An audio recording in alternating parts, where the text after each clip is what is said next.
பாதாள சாக்கடை கழிவுநீர் குழாய் உடைப்பு காரணமாக கடந்த சில மாதங்களாக அடிக்கடி பள்ளம் ஏற்படுவதாக மக்கள் குற்றச்சாட்டை முன்வைத்துள்ளனர். பள்ளத்தில் லாரி சிக்கியதால் போக்குவரத்து பாதிப்பு ஏற்பட்டுள்ளது.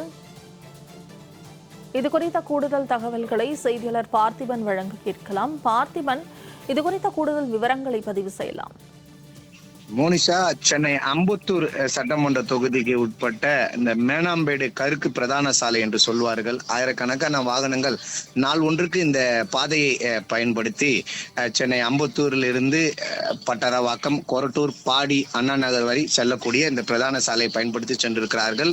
இந்த சாலையை பயன்படுத்தி செல்லக்கூடிய வாகன ஓட்டிகள் தற்போது ஒரு கடும் சூழலை சந்தித்து வருகிறார்கள். காரணம் என்னவென்றால், ஏற்கனவே இந்த சாலையில ஒரு ராட்சத பள்ளம் ஒன்று விழுந்தது. இந்த ராட்சத பள்ளத்தை நீண்ட நாட்களாக கிடப்பில் இருந்து சரி செய்யப்பட்டு தற்போது இந்த சாலை 2 நாட்களுக்கு முன்புதான், அதாவது கடந்த சென்ற 20ஆம் தேதி அன்றுதான் இந்த சாலை பயன்பாட்டுக்கு கொண்டு வந்தார்கள். தற்போது பயன்பாட்டுக்கு கொண்டு வந்திருக்கக்கூடிய சாலையில இன்று காலை அதிகாலையில் இருந்து ஒரு கனரக வாகனம் ஒன்று சிக்கி இருப்பதை நம்ம திரையிலே காண முடியும். இந்த கனரக வாகனங்கள் இங்க சிக்கி தற்போது வாகன ஓட்டிகள் கடும் இன்னல்களை சந்தித்து வருகிறார்கள். இந்த கனரக வாகனம் சிக்கி இருக்கக்கூடிய அந்த இடத்தில் தான் ஒரு ராட்சத பள்ளம் விழுந்தது. இந்த ராட்சத பள்ளத்தை மெட்ரோ வாட்டர் அதிகாரி, அதாவது சென்னை குடிநீர் வாரிய அதிகாரிகள் சரி செய்தார்கள். சரி செய்து தற்போது மீண்டும் அந்த சாலையை பயன்படுத்தி சென்ற ஒரு கனரக வாகனம் சிக்கி கொண்டிருக்கிறது.